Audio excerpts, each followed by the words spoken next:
Dear Professor Martin, ladies and gentlemen, my name is Katharina Segelken, and it is a great pleasure to welcome you to this evening on behalf of the Manfred Lautenschläger Foundation to both the lecture and the ceremony in which we will present the Pennington Award for the 13th time. Our foundation began funding this award in 2011, inspired by the life and legacy of James W.C. Pennington, a man whose courageous journey from slavery to respected minister and reformer deeply moved my father, and he was also especially intrigued by Pennington's connection to his alma mater, the Heidelberg University.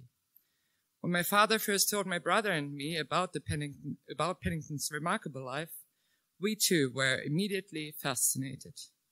We all felt this extraordinary man deserves to be remembered, not just as a historical figure, but also as a symbol of dignity, perseverance, and justice. As many of you know, in 1849, the Faculty of Theology at Heidelberg University awarded James Pennington an honorary doctorate in divinity, a rare and bold gesture, I might add, at the time. The Pennington Award honors his memory by recognizing scholars whose work addresses topics that were central to Pennington: slavery and emancipation, civil rights, peace, and intercultural understanding. These topics are also at the heart of our foundation's values. We promote the education as a force for personal and societal progress, defense of human rights and human dignity for all, and the encouragement of respectful dialogue between cultures, religions, and races. Since its inception, the Pennington Award has brought a number of outstanding scholars from prestigious universities around the world to Heidelberg. Their work has helped to shed a light on the enduring relevance of African American history, the legacy of slavery, and the struggle for freedom and the ongoing challenges of racism and inequality. We believe that these topics matter deeply, not only in the American context, but globally. As Maya Angelou once said, history, despite its wrenching pain, cannot be unlived, but if faced with courage, need not to be lived again. That is why the Black freedom struggle matters to us here as well, because our own society, though different, has its own history of racial violence and exclusion to reckon with. We must continue learning from each other how to confront these histories and to work towards a more just, inclusive, and democratic future, perhaps now more urgently than ever before in my lifetime. I very much look forward to hearing your lecture tonight, and thank you for coming.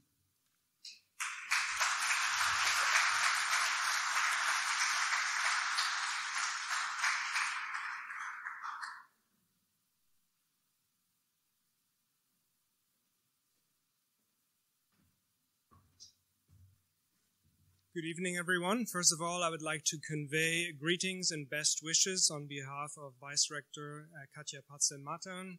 She was to be with us tonight, but unfortunately couldn't make it.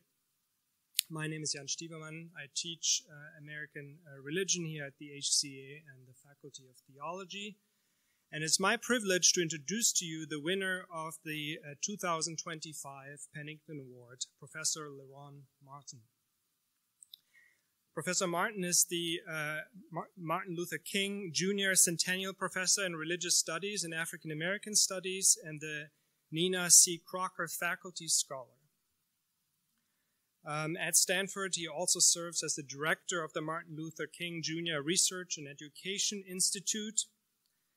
Professor Martin is not only a preeminent scholar of 20th century African American history and race relations in the US, but also a dedicated educator and public intellectual whose influence extends far beyond the academy. All of this makes him an ideal candidate, we think, for the James W.C. Pennington Award. A native of Ohio, Professor Martin received his bachelor's in religious studies from Anderson University. And having been infected with the academic bug, he moved on to pursue a Master of Divinity at Princeton Theological Seminary, which he finished in 2005, and then a PhD in religion in U.S. history at Emory University, which he completed in 2011. After a stint as instructor at Eden Theological Seminary from 2011 to 13, Lerone Martin became a postdoctoral research associate with the John C. Danforth Center on Religion and Politics at Washington University in St. Louis. Subsequently, he was appointed there as an assistant professor of religion and politics and was tenured in 2018. 3 years later, he was called to be the Martin Luther King Jr. Centennial Chair at Stanford, and also took over the work as director of the Institute, continuing the mission initiated by Claiborne Carson. Now, broadly speaking, Professor Martin's work focuses on the complex intersections of religion, race, and politics in 20th century U.S. history. In support of his research, Professor Martin has received a number of nationally recognized fellowships, including the National Endowment for the Humanities, the American Council of Learned Societies, and others. He has an impressive list of publications to his credit, of course, including numerous articles and chapters on topics such as trending developments in 21st century African American religion and politics, or religion, race, and popular culture in the recent Oxford Handbook of Religion and Race. Very important to mention is, of course, also his work as senior editor for the Martin Luther King Jr. Papers Project that comes out of the center. But I want to spend a little more time with his two major book publications. The first developed from his dissertation and is titled Preaching on Wax, the Phonograph and the Making of Modern African American Religion, and it was published by New York University Press in 2014. In this groundbreaking study, Martin explores how African American preachers used phonograph records in the early 20th century to spread religious messages and build a new form of religious authority and community. Martin examines how black clergy collaborated with record companies to mass-produce sermons, creating a new form of phonograph religion, as he terms it, that reached listeners far beyond the church pews. These recordings not only preserve the sound and style of black preaching, the unique sound and style of black preaching, but also help forge a national religious identity amidst the constraints of Jim Crow segregation and limited access to traditional media platforms. Martin's book also reveals how recorded sermons became a commercial and cultural force shaping both the music industry and religious practice. He highlights figures such as Reverend G.M. Gates and Reverend A.W. Nix, whose popular recordings blended biblical messages with commentary on racial injustice, morality, and modern life. Through careful archival work, Martin shows how the phonograph enabled black preachers to challenge white-controlled religious and media institutions, ultimately contributing to the modernization of African American religion. His outstanding work earned him the prestigious Frank S. and Elizabeth D. Brewer Prize from the American Society of Church History. Turning to the second monograph, The Gospel of J. Edgar Hoover, How the FBI Aided and Abetted the Rise of White Christian Nationalism. The book was published by Princeton University Press in 2023 and has earned accolades from The Nation, Foreign Affairs, The Guardian, Publishers Weekly, and History Today.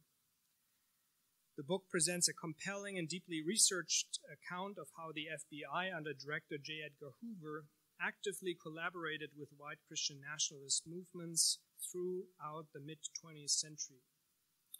Martin reveals that Hoover saw his role not just as a law enforcement official, but as a moral crusader who viewed Christianity, specifically a conservative white evangelical Protestant version of it, as essential to American identity.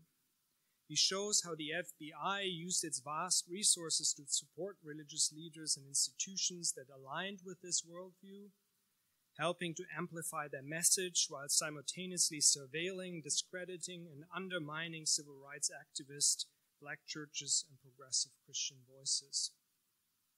Martin's work challenges the notion of the FBI as a neutral governmental body and instead exposes how the agency became a vehicle for promoting a specific ideological vision that fused whiteness, nationalism, and conservative Christianity.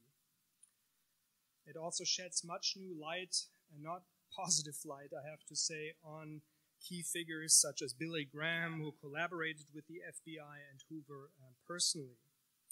And the book shows us the legacy of this fusion of federal power and white Christian nationalism, which persists today, shaping the political and religious contours of present-day America. Currently, Professor Martin is working on a nonfiction book and an adapted graphic novel about the adolescence and calling of Martin Luther King Jr., both to be published by HarperCollins. And I think the talk tonight will come directly from this project, and we're really eager to hear what you have to say. But I want to emphasize before closing that Professor Martin is no solipsistic scholar in the ivory tower, but is always committed to strengthening the institutions for which he works and serving the larger public. By running the Institute, which has a very important public outreach dimension, but also engaging with educational programs or engaging for educational programs across the country, reflecting his deep belief in education as a force for justice and transformation.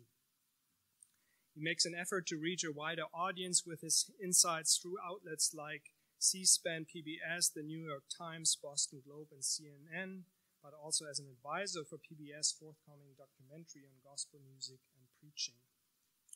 So in honoring Professor Lerone Martin today, we thus recognize a scholar whose work bridges past and present, academy and society, conviction and compassion.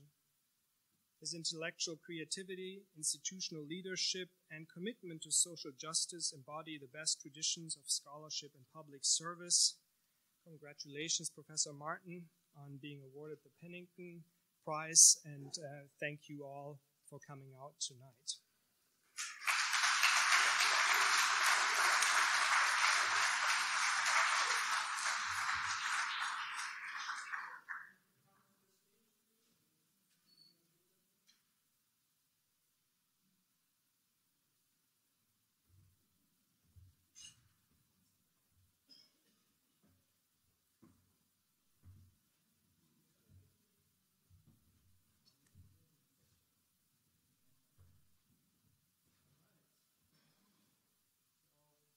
The Heidelberg Center for American Studies and the Faculty of Theology hereby bestow the James W.C. Pennington Award 2025 on Lerone A. Martin.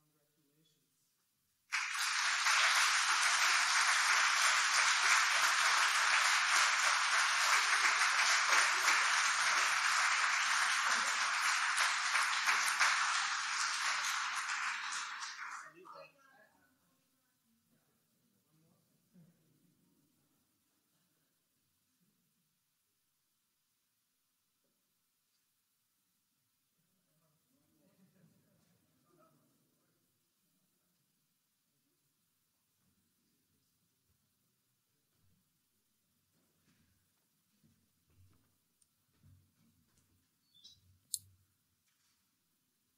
I want to thank Jan for that wonderful introduction. I want to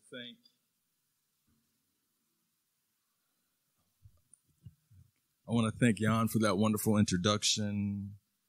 I want to thank the Lautenschläger family for establishing this wonderful award in the spirit of James Pennington. And I want to thank all of you for coming and bearing the heat and being here with me today. And I want to thank my students who have been with us thus far. Jan and I are teaching a course together, and it's been wonderful. I know the students were somewhat required to be here, but I want to thank them for coming nonetheless. I am so honored to be here. In my position as running the King Institute at Stanford, I have the opportunity to edit the King Papers project, and I'm excited to tell all of you that we have received a partnership and some resources that will allow us to finally digitize King's Papers And so we are working diligently to make sure that those papers are available to everyone online as a way, as a resource, as a conversation partner, both ethically and theologically. And also, at least in my country, where they like to cite Martin Luther King Jr. all the time, it would be an opportunity to hold politicians accountable to see if King actually said what they said he said. So we are thankful for that. As Jan said, I'm very much so committed to the role of education and what education can do as it relates to justice and democracy and democratic institutions. Currently, we have an online class for public high school students in the United States. This is for low-income high school students, what's called Title I high schools in the U.S. And we have a course that students can take for free online with me. And if they pass the course, they get credit towards their college education. And so we see that as an opportunity to use our resources at Stanford University to reach out to those who don't have the opportunity to attend university and give them the hope that they perhaps will be able to go to college and propel them to do that by giving them college credit. So I'm very excited to be here. This is in line both with not just my scholarly commitments, but my personal commitments as well. So in line with that, in line with the fact that this is the Pennington Award, I thought that it would be a wonderful opportunity to talk to you all a little bit about another person's journey. In a similar way that Pennington made his way out of no way, I'd like to talk to you for a little while about how Martin Luther King Jr. made his way to becoming the Martin King that we know today. In 1947, Martin Luther King Jr. sat at his desk and applied for divinity school. This was something that he had never intended to do. King had sworn off the ministry. His father was a minister, and so like many young people, he decided to go in the opposite direction, of his parents. But yet here he found himself applying to go to divinity school at Crozier Theological Seminary. And as he sat at his desk, there was one question that nagged at him. It was the question that said, please give your personal reasons for the decision to study the gospel ministry. So King, in his scribbled cursive handwriting, wrote, quote, "My call to the ministry was quite different from most explanations I've heard. This decision came about in the summer of 1944 when I felt an inescapable urge to serve society. In short, I felt a sense of responsibility which I could not escape." Now, many biographers of King and even recent biographers of King had presented him as someone who was going into the ministry in a way that was inevitable, that somehow he was always destined to go into the ministry. There's a quote by Benjamin Elijah Mays, who was the president of Morehouse, that said that King became a minister because he had to. And that's led many biographers to assume that King always knew that that's where he was going. But as this application shows, there was something very pivotal that King pointed to in 1944 that changed his trajectory. So I want to spend a little time with you today answering this question: what happened during the summer of 1944, and how does it change our understanding of who Martin Luther King Jr. is? In order to understand that summer, I want to go back and start with who Martin Luther King Jr. was. Here is Martin Luther King Jr. at 1 year old, as cute as can be. He was born in 1929 in Atlanta, Georgia, to parents who, one, his father was a pastor of a church, Ebenezer Baptist Church, and his mother was an organist and a minister at the church. And King grew up within the church, and he says that church was something like the oxygen which he breathed in. He was the child of a minister, so he was always at church. He understood church, and he was always there. But there were some pivotal things that happened to him that drew him away from the church. Here is a photo of King as a youngster attending a birthday party in 1935. King, as a youngster, had lots of friends, and he enjoyed going around like most children do. He decided at this time that he wanted to be a physician. He wanted to help his own people. And yet he had some experiences with his friends and with friends in the neighborhood that really shook him. At the age of 6, here he is already looking very dapper. He says that he had a pivotal encounter that really began to harden his heart towards white Americans. He had some friends that he played with in the neighborhood. They were white children who lived across the street and owned a store. And he says that they were best friends. They ran around the neighborhood. They played football together. They played American football. They played basketball. They chased one another. They tackled one another. And they were friends until it was time to go to school. And when it was time to go to school, he recognized that he went to one school, the School for African Americans, and the white students went to another school. And so after school, he ran across the street to go to see his friends to ask them about school and how their first day of school was. And the parents kept telling him, not right now, maybe another time, go away. And finally, he says one day they told him, we're sorry, but the children can no longer play with you anymore because you're an N-word. And he says that he was broken and he ran across the street and went home crying. And he asked his mother, why do they treat us this way? What is this thing that they're saying I am, and why can't they play with me? And this is where his beautiful mother, pictured here, brought him into her lap and explained to her as best as she could to a 6-year-old son what racism was.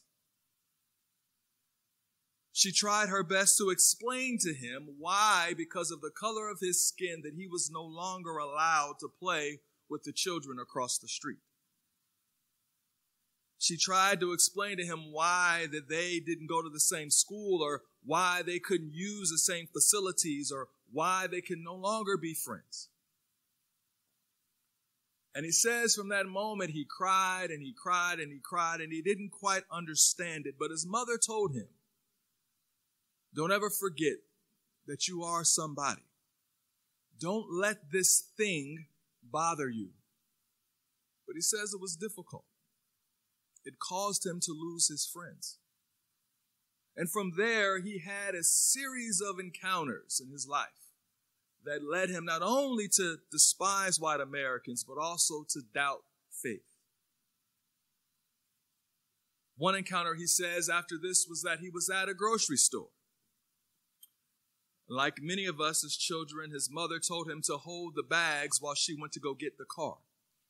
And as he was standing there with the grocery bags, holding them, waiting on his mother to come around, a white American woman smacked him in the face. And she said, you're the little N-word that stepped on my foot. It wasn't him, but that didn't matter. And his mother came and he was crying, and he explained to her what happened. And she tried her best to comfort him. He says there were countless times going through stores and playing in the aisles as children do. And he would see other children, and they would begin playing hide and seek, and then he'd see white parents grab their children and carry them away and saying, you can't play with him. He had these countless moments throughout his life that made him question this thing in America called racism. And it made him angry because he felt as if all the churches and all the religion and the gospel he was hearing from his father said nothing about this and didn't seem to have any solutions to this issue. Finally, he says one of the biggest things that happened at around 15 years old was that he had actually won a contest. He had won a speech contest at his local high school, Booker T. Washington High School. And he had said that he'd gone on to go place at the state competition. He was extremely excited. The theme of the competition was called The Negro and the Constitution. He went to the state competition and poured his heart out giving a speech that he had remixed from other people and borrowed from here and borrowed from there, as children do. And he didn't place at the contest. He was very upset about this. And on his way home from this contest, about 90 miles away from Atlanta, Georgia, he was on a bus driving home, and as white Americans got on the bus, he was told that he had to give up his seat. His teacher, who had escorted him to the contest, said, "Come on, Martin, you need to get up." And Martin said something clicked in him at 15 years old, and he decided then and there he was going to protest. So at 15 years old, he began his first protest. He sat in his chair and refused to get up. The bus driver came back, got in his face, and began screaming at him and cursing at him, telling him to get up. His teacher pleaded with him, "Please get up out of your seat." Everyone on the bus understood that this was a very dangerous moment. African Americans had been killed for less. But yet he still sat in his seat. Finally, he says something caused him to get up. And he says on that 70-mile ride home, standing up all the way, that night will never leave my memory. It was the angriest I'd ever been in my life. And from this moment, his life really begins to change. He formerly had really not been a very violent person. He would always allow his baby brother to even beat him up. I enjoy that story because I am the baby brother.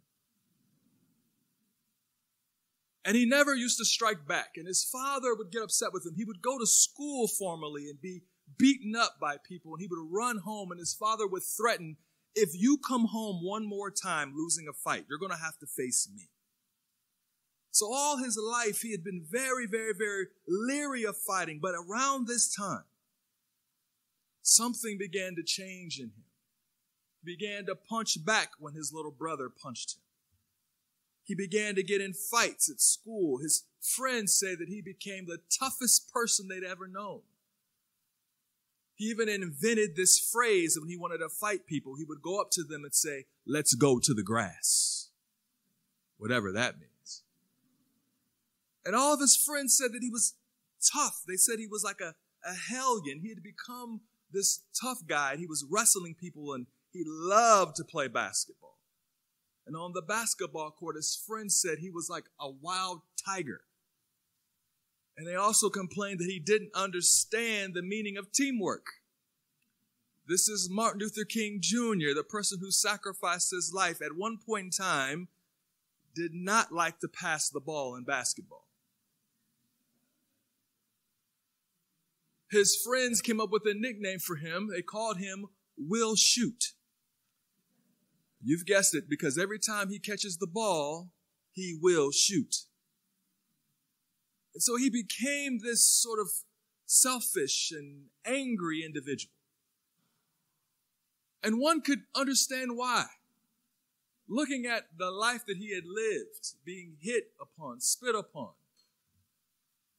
And he began to, as he says in his own writing, he began at this time to almost despise and hate all white Americans. He says that he had gotten to the point where he just couldn't trust them, and he began to despise them. And he says he began what he called a general rebellion against God. He says that he looks back on this moment of his life, and he says that I actually became agnostic. Sure, he says, I went to church. I had to. My father was the pastor of the church. But I was agnostic. I couldn't understand how this God that my parents talked about, if he was truly good, how this God could allow this to happen. And so he becomes agnostic. He goes through school. He's not the greatest student, which should be hope for our students today, that if you struggle, there's still hope for you. He's not a great student. He's getting C's. He's getting in trouble at his school. And his parents don't quite know what to make of him.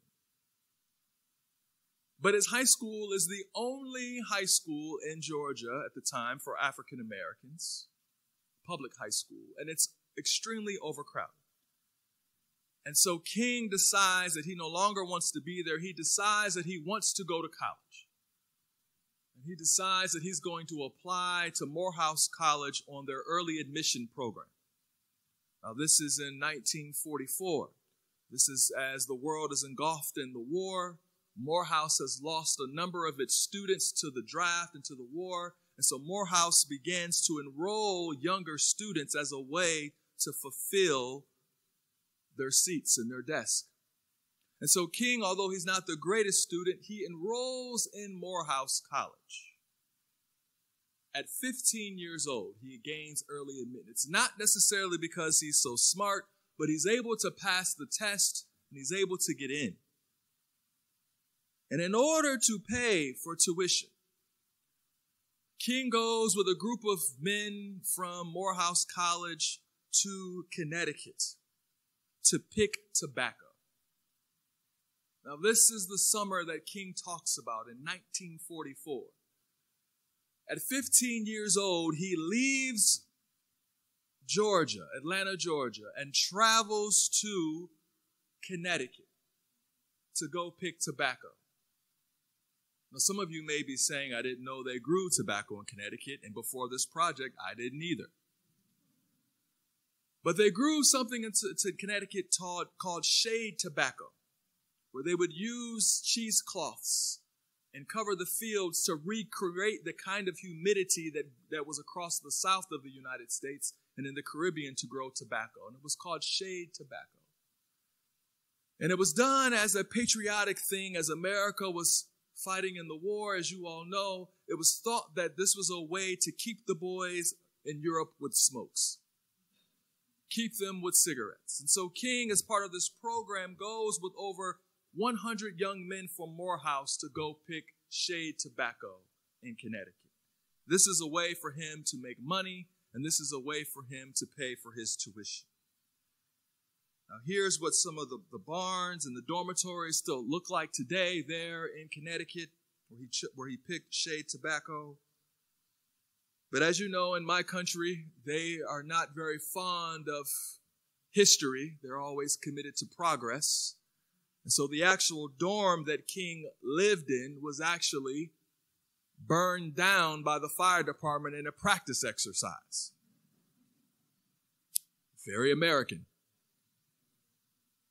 So I don't have a picture for you of the actual dorm that he lived in, but it looked something like this, because this was the dorm that's still standing where the women stayed who also were there picking tobacco in that summer. And so the dorm was a kind of barracks, 3 levels, where they would live, and on the first floor, on the second floor with bunks and sometimes double bunks, bunk beds, and they had a dining hall as well. There they could play basketball and have leisure in Simsbury, Connecticut, a small town. Here's what the fields look like there with the cheesecloths covering over the tobacco there, where the students would then be under those cloths and picking tobacco for tuition. This is a photo of Arthur Johnson, who was a Morehouse student who was also there during the time, picking tobacco, taking a moment in the field. And this is what he said about the experience. He said, quote, "We worked long and laborious days during the week, picking the crop, hauling it away, and then stitching and hanging the leaves to dry. At the start of the picking season, the leaves were low to the ground, and we would have to slide on our butts in the mud from stalk to stalk. In the next round of picking, we would walk on our knees, and by the end of the season, the plants were 7 feet tall, and we could pick leaves standing up." So here they were in the hot summer, a 15-year-old Martin King, who stood about 5'6" on a good day, picking tobacco, sliding through and under these cheesecloths where the temperature reached sometimes over 100 degrees. And I hate to be the one to tell you this, but the historical record says that King was absolutely horrible at it. He was so bad that actually he was given the award that summer for the laziest worker. He was so bad that the foreman just simply said, you know what, don't even bother picking tobacco anymore. Just carry the poles that keeps the cloths from hanging up high. Carry those poles, and that's all we'll ask you to do. He was so bad that a friend of his at the time, Emmett Proctor, admitted that they were laying down in the field under the cloth, taking a nap, using the tobacco leaves as shade, and they fell asleep, and the foreman never bothered waking them up. And so they woke up in the dark and in the field with nothing to see, and he said he ran all the way back to the dormitory. So King was absolutely horrible at picking tobacco. But what happened to him that summer went beyond just work. He says that on the way there, and he wrote several letters home, which we have at the King Institute. He wrote several letters home that summer, and he described some of his experiences that began to change him. He wrote one letter home that said, on the way there, he saw things I never anticipated to see. After we passed Washington, there was no discrimination at all. Here is a child who had never left the segregated South. He had never seen anything that didn't have signs up that said colored only, whites only. And so as he's on this train going to Connecticut for the first time in his life, he's living in a world where there is no Jim Crow discrimination. Once they passed Washington, D.C., as strange as it is in that country at that time, there was no more Jim Crow on the train. But from Atlanta, Georgia, all the way up to Washington, D.C., he had to ride in the Jim Crow train, which was a train apart from the rest of the train that was usually made of wood. It didn't have all the amenities that the trains have for everyone else. It was called the Jim Crow car. And that's where all African Americans had to travel. But then when he got to Washington, D.C. and changed trains, there was no more segregation. This is the first time King has ever been able to imagine a world where there's no racial segregation. And he writes a letter home and says, I never thought I would see this. Imagine that. A child saying something they never thought they would ever see. And all it is equal accommodations. And King writes home and he says this. And then he wrote another letter home, and to his surprise, walking around Connecticut, he says, here we go to any place we want to. We sit anywhere we want to. I never thought that a person of my race could eat anywhere. But we ate in one of the finest restaurants in Hartford, Connecticut. This is the first time King has ever been able to walk into a restaurant and be seated on an equal basis. This is the first time he's ever been able to go into a movie theater and sit in the front row and not to have to be forced to sit in the balcony. It's the first time he's able to enter into a public space and not have to have separate entrances. And it moves him. There in the Connecticut Valley, he starts to imagine what life would be like for everyone else. In fact, his friend who's there, William Pickens, says that they began walking around calling it God's country because they felt free for the first time. Now, they recognized Connecticut was not free from racism. It wasn't perfect, but it was the most freedom they had ever felt themselves. And so they called it God's country. And this is where King starts to imagine, what if every African American could experience this amount of freedom? What if this was normal life for every human being, regardless of the color of their skin? The second thing that happens that summer is that he actually, for the first time, worships at a white church. The men there were all on the farm, and they would at times go to church, and there was a church nearby, the First Church of Christ, Simsbury, Connecticut. And King began attending there, sitting in the back row. And the minister of music there somehow heard King singing. King had sang in the choir as a little boy, and they invited King to come sing in their choir that summer. This was the first time he had ever experienced anything like this kind of kindness at the hands of white Americans, this kind of open invitation from white Americans to join their organization.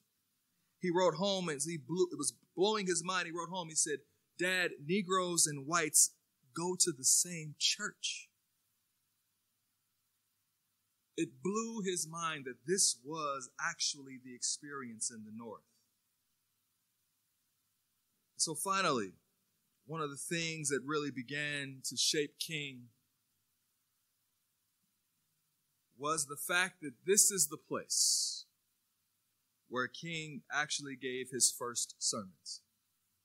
He wrote home to his father and said, "We have service here every Sunday about 8 o'clock, and I am the religious leader." This is the first time we have on record that Martin Luther King Jr. ever preached the gospel. This is the first time we have on record that he actually steps into that role at 15 years old. Now, there's no record as to why he was chosen. Perhaps it was because he was not good picking tobacco. But it also could be because they knew that he was the child of ministers, and actually because he wanted the world to be a better place. They said he would sit in the dorm and he would talk about how amazing, how free it felt to walk around and go wherever he wanted to go, and how he wanted everyone else to have that experience. He sat in the dorm and talked about how he wanted to do something big. He wanted to do something that would affect humanity, so much so that some of the other men in interviews years later say that they grew tired of hearing this little boy talk about changing the world. They began to avoid him because all he did was talk, and he wasn't working. Perhaps that's the reason why they chose him to be the religious leader. But for whatever reason it was, this is the first time we know that Martin Luther King Jr. ever preached the gospel. The sermons don't survive. We don't know exactly what he said, but several people who were there have given interviews, and they've all said that all of his sermons were all about helping people. They were all about how to help others flourish. They were always about how to treat one another. The actual words that Jesus spoke about treating people well and treating others the way you want to be treated. They said that all of his sermons were about that. This is the first time we have record that King preached. And so from there, he comes back. He doesn't say a word to his parents. Like many children, perhaps he didn't want his parents to have the satisfaction of they were being right. So he doesn't say a word. He comes back from that summer. He goes to college. He goes to Morehouse. He majors in sociology.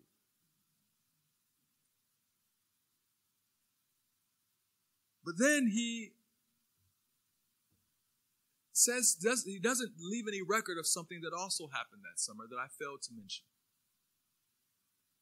He never says a word, but it's very possible that summer while he was there, it's very possible he may have met a young Malcolm X. That summer, when King was in Connecticut picking tobacco, Malcolm X was traveling around working for a tailor in Boston selling suits, Stein suits to be exact. And several of the men from Morehouse recall this tall, 6'3", lanky, slicked back hair gentleman hopping out of a blue truck and selling them suits. With his Harlem lingo and his beautiful style, he would hop out of the truck and he would promise them, "Hey, Daddy, only thing that you're missing in life is a good suit."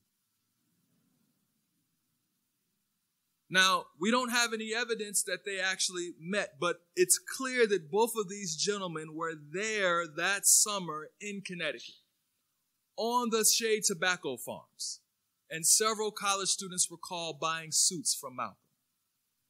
We don't know if they actually met that summer. We don't even know if they even saw each other that summer.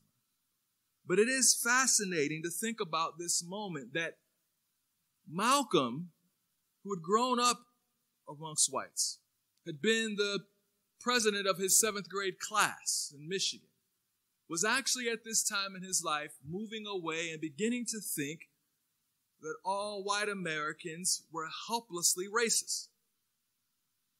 Shortly after this summer, Malcolm, as you know, ends up in prison.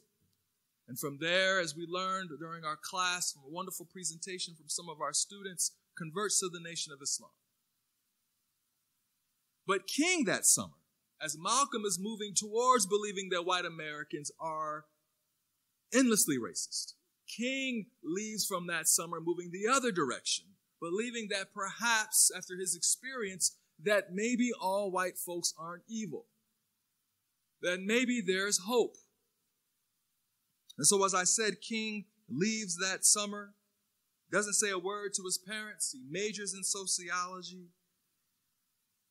He even that struggles academically. His father is overbearing. His father even calls a professor. We have an interview with one of his professors. His professor says that the father called him and said, if my son is not working up to his potential, you let me know. He's still not too old for me to put the belt on his behind. That's pretty embarrassing as a college student, am I right? So King struggles. He's still trying to figure it out. Plenty of his friends say they begin to avoid him because he comes around and he's always talking about what he's going to do in life and he wants to do something important. Some of them are just saying, we just want to hang out. We really want to have these deep conversations. And he still has not decided what he wants to do. He's telling people at this time, freshman year, sophomore year, junior year, that he's going to be a lawyer. He thinks that law is the best place to make an impact upon America and to help African Americans. So before his senior year, as he's getting ready to graduate, that's before the summer, he's thinking about what to do in life. He goes back to Connecticut. He's picking tobacco. I should put that in quotes, picking tobacco. And that summer, his friends say that he's the religious leader again. He's preaching about helping people. But yet something happened that summer. Something happened that summer that caused Martin Luther King Jr. to have a run-in with the police. Now, I don't need to tell all of you the long history in America of police brutality, especially against African Americans. At this time, this is the summer of 1947, J. Edgar Hoover has issued a law enforcement bulletin to all law enforcement, telling them that 18-year-olds, teenage males, are the site of most crime. This would have been close to the age that King was at the time. There's all types of concern about African-American northern movement, African-Americans moving to northern cities. Police officers in northern cities are threatening to shoot on sight African-American males because of this hysteria about African-American migration north. And so something during that summer happens that causes King to have a police run-in. I have looked high and low at police records to try to figure out what exactly happened. There's no way to tell, but all his friends say that there was a party involved, which is how all teenage tales start, right? There was a huge party that they threw that summer for all the Morehouse students and Spelman students who were working in Connecticut. There was some type of party in Hartford. It was a huge gala. It was all in the newspapers. So it's highly likely that King would have left that party and something would have happened and he had a run-in with the police. And that run-in really shook him. It changed him. So much so that summer from the dormitory, he called his parents. His father recounts this in an unpublished manuscript. First he calls and his mother picks up the phone and he says, "Mom, I want you to tell Dad I'm going to go into the ministry." And like a good mother, she said, "Well, hold on, I'll put him on the phone. You can tell him yourself." He says, no. You just tell him. I don't need to talk to him. You just tell him and ask if he can set up for me to do in the Baptist tradition what's called a trial sermon. He hangs up the phone. He comes home from school, getting ready to start his junior year. And he tells his father, in a conversation his father recounts, he walks into the door, and his father says, "So I hear you want to preach." And King says, "That's right." He says, "Well, you know, this life won't give you a lot of money. You won't have a lot of material possessions. Do you realize that?" And King, according to his father, says, "I know that, Dad. I just want to serve." And from this moment, King decides to go into the ministry. He preaches a trial sermon in the fall of October. He is licensed to preach. And from there, he signs and does the application to the ministry at Crozier. And then he, of course, graduates from Morehouse College. He goes to Crozier Theological Seminary, and he goes on to get his PhD from Boston University. And from there, as you know, he pastors a church in Montgomery, Alabama. There, he pens out his vision of what the church will be like. And he says, if we're faithful to this vision, that all of God and all of humanity will remember us. And as you know, from there, his public career starts. He begins to start pastoring the church and leads the Montgomery bus boycott. And from there becomes the Martin Luther King Jr. that all of us know so well. But none of it was guaranteed. None of this had to happen this way. And so I want to conclude with 3 points that I think are important for us to take away from this as it relates to as we think about King's journey. I want to point out 3 things in terms of scholarship, the idea of a superhero, and the idea of service. And the first is that we have to take this moment into account as we think about the scholarship on King, because that if we don't, we're missing out on a pivotal moment of how it shaped him. And if King says himself that this is a very pivotal moment, scholars who study King have to be sure to always refer back to this moment as so important and as the crux of how he becomes Martin Luther King Jr. His best friend Andrew Young said it like this. He said, King always referred back to the summers he spent in the tobacco fields. And if it hadn't been for the tobacco fields, we might never have gotten the Martin Luther King we got. This was one of his closest friends saying this. So we, as scholars, we have to be sure that when we're doing religious biography or any type of biography, we always pay attention to what our subjects say about themselves. We don't always take it for granted that it's true, but we have to investigate it. And when we investigate these words that King said about himself, we see that that summer in preaching in Connecticut and experiencing the amount of freedom gave him an idea and an imagination of how free the rest of the country could be. Now, the second point I want to point out is a superhero. I have 3 children, 15, 10 and 8 months. Don't ask about the gap. And I've learned from my children who love Marvel superheroes that every superhero has a backstory.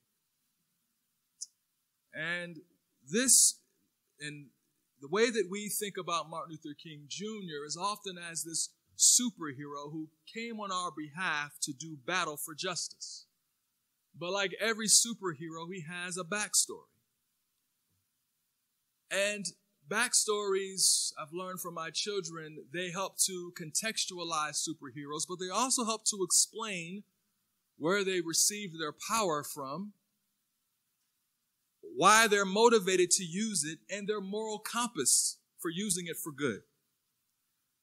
This is how King described his own calling to the ministry. He said, quote, My call to the ministry was neither dramatic nor spectacular. It came neither by some miraculous vision nor by some blinding light experience on the road of life. Moreover, it did not come as a sudden realization. Rather, it was a response to an inner urge that gradually came upon me. This urge expressed itself in a desire to serve God and humanity, and the feeling that my talent and my commitment could best be expressed through the ministry. At first, I planned to be a physician. Then I turned my attention to the direction of law.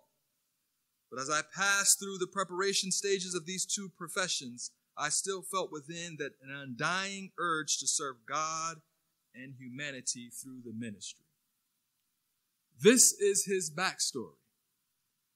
It was a process by which he came to commit himself to serving God and humanity. This is important. In my country, and I've realized with some of my students here, and Jan and I have talked about this, that we often think that calls to ministry have to be only in the form of a kind of evangelical fervor. The only way one could be called to the ministry is to be like Paul and have a blinding light knock you down, or be like Moses and see a burning bush. But King says that that's not what happened to him. He had an urge and a commitment to serve. This is part of a liberal Protestant tradition as Christian nurture, that he was nurtured into the faith. And so often we only think that evangelicals are the only ones, or those who call themselves evangelicals, are the only ones who can be involved in politics or whose faith can have a claim upon the public square. But there's a long tradition here of a liberal Protestant way of Christian nurture, of our institutions nurturing young people and nurturing human beings to serve others. This is what's so important about his backstory. It reminds us of the importance of faith institutions and democratic institutions as shaping human beings to develop a commitment to serve God and others. This is what we learn from King's backstory. This is what we learn from studying his backstory as a superhero. And finally, it's about service. King inspires us that one doesn't have to be perfect. He didn't get great grades. He was far from perfect. He didn't always do everything right, but the one thing that King decided to do was serve.